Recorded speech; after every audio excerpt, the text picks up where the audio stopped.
Fala, meus queridos, vamos aqui resolver a questão de número 156 do nosso simulado, que diz o seguinte: um reservatório é formado por duas partes de mesma altura.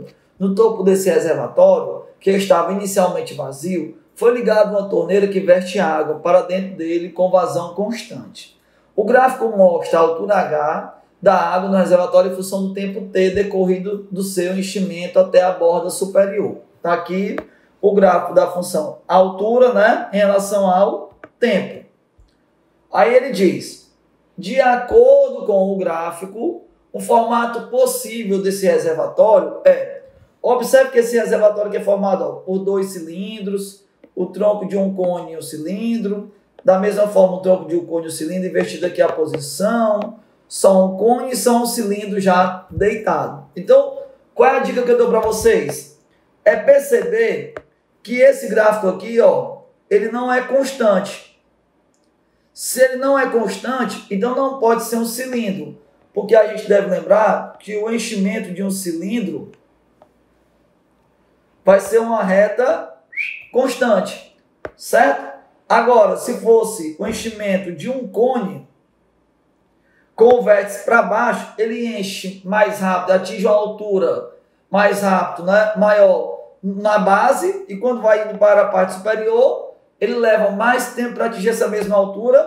Então esse gráfico aqui, ele é o quê? É um gráfico assim mais ou menos, certo? E se você colocar o cilindro, o cone, com a base para baixo, esse gráfico vai ficar invertido. Então meu gráfico vai ficar mais ou menos assim.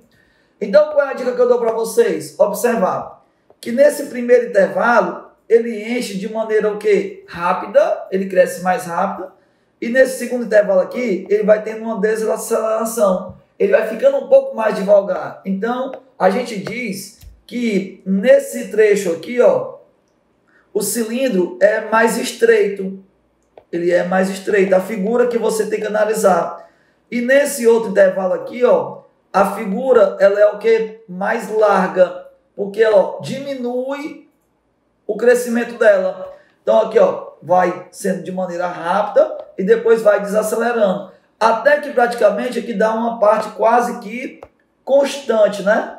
Aqui dá uma coisa quase que constante. Então aqui dá uma figura que ela é quase constante.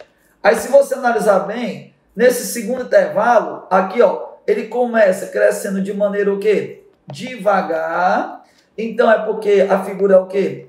Mais larga, e no final, aqui, ó, ela começa a ficar de maneira mais rápida, porque vai ficando mais acentuada essa curva. Então aqui é mais estreita. Então a figura que você tem que analisar para marcar a alternativa correta é uma figura que começa mais estreita, aí vai ficando mais larga, de maneira a no meio ficar quase que constante. Aí depois ele parte de uma figura mais larga para uma figura mais estreita. Analisando isso, você observa as figuras, então você pode marcar como gabarito aqui a letra D de dado.